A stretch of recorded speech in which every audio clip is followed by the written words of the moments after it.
Bonjour à toutes et à tous et bienvenue. Aujourd'hui, on s'attaque à l'une des plus vertigineuses questions que l'humanité se soit jamais posée. L'univers est-il fini ou infini? A-t-il un bord, un centre, une fin? Ou s'étend-il sans limite dans toutes les directions? Pour y répondre, on va explorer toutes les théories.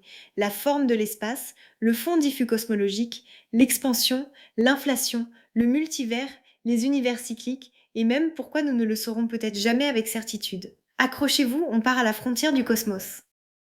D'abord, précisons la question car elle cache en réalité deux mystères. Le premier concerne l'espace. L'univers a-t-il une taille finie comme une immense sphère ou s'étend-il à l'infini? Le second concerne le temps. A-t-il eu un début? Aura-t-il une fin? Ou existe-t-il depuis toujours?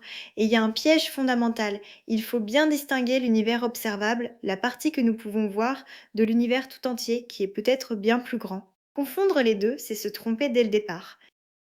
Commençons par ce que nous connaissons, l'univers observable. Celui-là, lui, est forcément fini. Pourquoi? Parce que la lumière voyage à une vitesse limitée et que l'univers n'a que 13,8 milliards d'années. Nous ne pouvons donc voir que les objets dont la lumière a eu le temps de nous parvenir.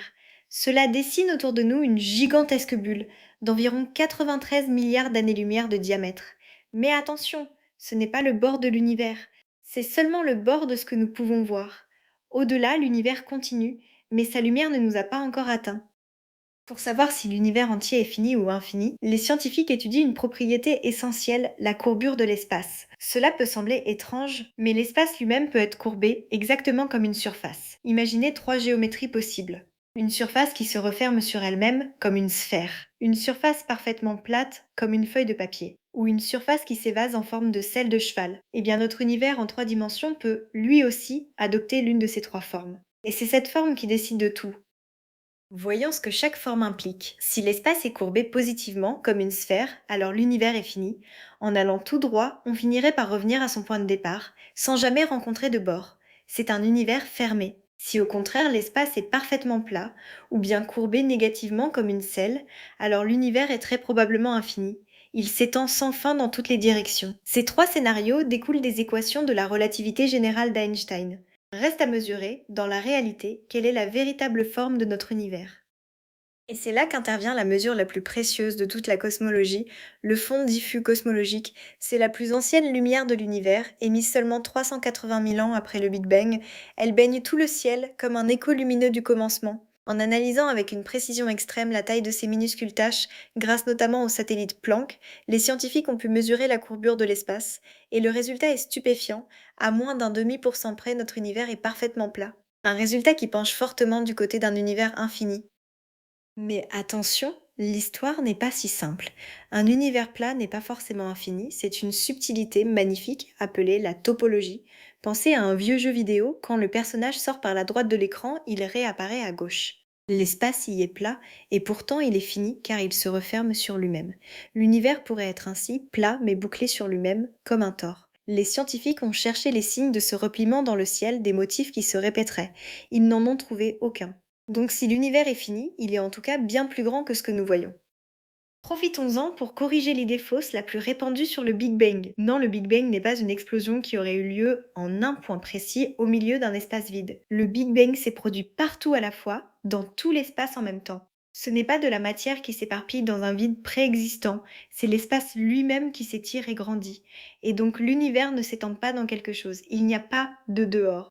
Si l'univers est infini aujourd'hui, alors il l'était déjà au moment du Big Bang, simplement infiniment plus dense. Cette expansion, on peut se la représenter avec un ballon que l'on gonfle. Dessiner des points sur sa surface en gonflant, tous les points s'éloignent les uns des autres sans qu'aucun ne soit le centre. C'est exactement ce qui arrive aux galaxies, elles s'éloignent toutes les unes des autres. Et ce n'est pas tout, depuis la fin des années 90, on sait que cette expansion accélère, poussée par une mystérieuse énergie noire qui domine aujourd'hui le contenu de l'univers. Comprendre cette énergie noire est l'un des plus grands défis de la physique actuelle. Cette expansion accélérée décide aussi du destin final de l'univers. Trois grands scénarios s'affrontent. Le plus probable, c'est le grand gel. L'univers continue de s'étendre et de se refroidir éternellement jusqu'à ce que toutes les étoiles s'éteignent. Un deuxième scénario, plus violent, c'est la grande déchirure, où l'expansion finirait par disloquer jusqu'aux atomes. Et un troisième, aujourd'hui jugé peu probable, c'est le grand effondrement, où l'univers se rétracterait sur lui-même. Notre meilleure connaissance actuelle penche pour un refroidissement lent et sans fin. Revenons à la question du temps. Sur le passé, la réponse semble claire. Notre univers a un âge fini, 13,8 milliards d'années. Tout a commencé par un état extraordinairement chaud et dense, le Big Bang. Mais une question vertigineuse demeure. Qu'y avait-il avant? La vérité, c'est que la physique actuelle ne le sait pas. Dans les tout premiers instants, nos théories cessent de fonctionner.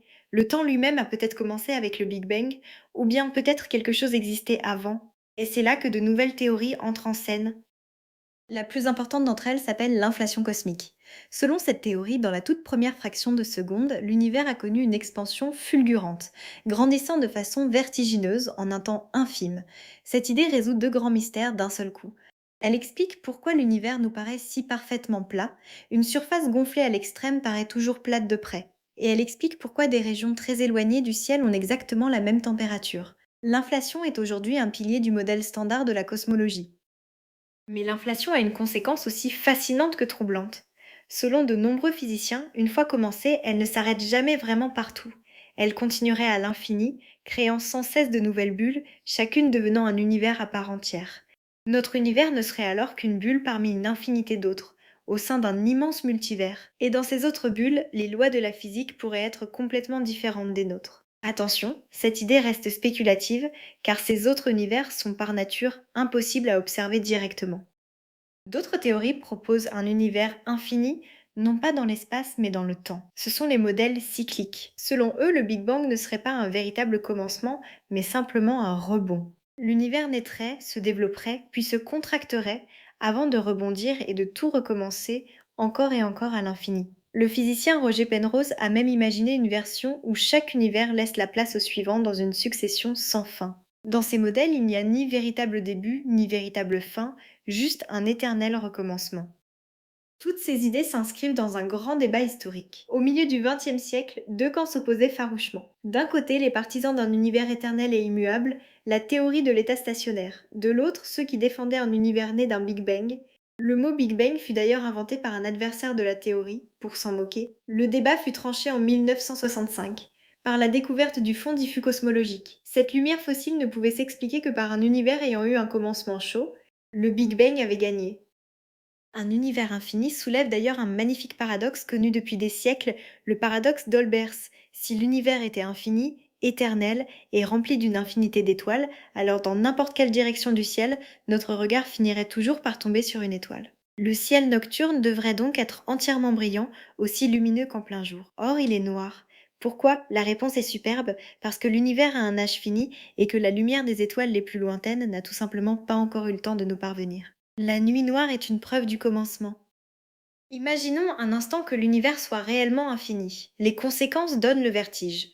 Dans un espace infini, contenant une infinité de matière, toutes les combinaisons possibles d'atomes finiraient par se répéter. Cela signifie qu'il existerait très loin des régions identiques à la nôtre. Et même quelque part une copie exacte de la Terre et une copie exacte de vous en train de regarder cette vidéo. Cela paraît absurde et pourtant c'est la conséquence logique d'un espace véritablement infini. L'infini, en mathématiques comme en cosmologie, défie totalement notre intuition. Alors, que disent les scientifiques aujourd'hui? Voici l'état des connaissances. L'univers observable, lui, est fini, c'est une certitude. L'univers tout entier, d'après nos mesures, est plat et au moins 250 fois plus grand que la partie que nous voyons. Et s'il est parfaitement plat, sans repliement, alors il est très probablement infini. Mais nul ne peut l'affirmer avec une certitude absolue. Le scénario le plus favorisé par les données est donc celui d'un univers spatialement infini, né d'un Big Bang il y a 13,8 milliards d'années. Mais voici peut-être la vérité la plus humble et la plus profonde. Il se pourrait que nous ne sachions jamais, avec certitude, si l'univers est fini ou infini, car nous sommes prisonniers de notre horizon cosmique, nous ne pourrons jamais voir au-delà de l'univers observable. Tester ce qui se trouve à l'infini, par définition, échappe à l'expérience. Récapitulons, l'espace observable est fini, sa forme mesurée est plate, ce qui penche pour l'infini, et le temps a eu un début il y a 13,8 milliards d'années. Entre le fini et l'infini, la science a tracé une carte magnifique, mais la dernière case reste, peut-être pour toujours, dans l'ombre. Voilà qui referme ce voyage aux confins du cosmos. Fini ou infini, l'univers reste l'un des plus beaux mystères qui soit, et chaque réponse ouvre de nouvelles questions. C'est aussi cela la magie de la science, repousser sans cesse les frontières de l'inconnu. J'espère que ce voyage vous aura donné le vertige et l'envie de lever les yeux vers les étoiles. Si cette vidéo vous a plu, n'hésitez pas à la partager. Merci de m'avoir suivi jusqu'au bout et à très bientôt pour une nouvelle exploration.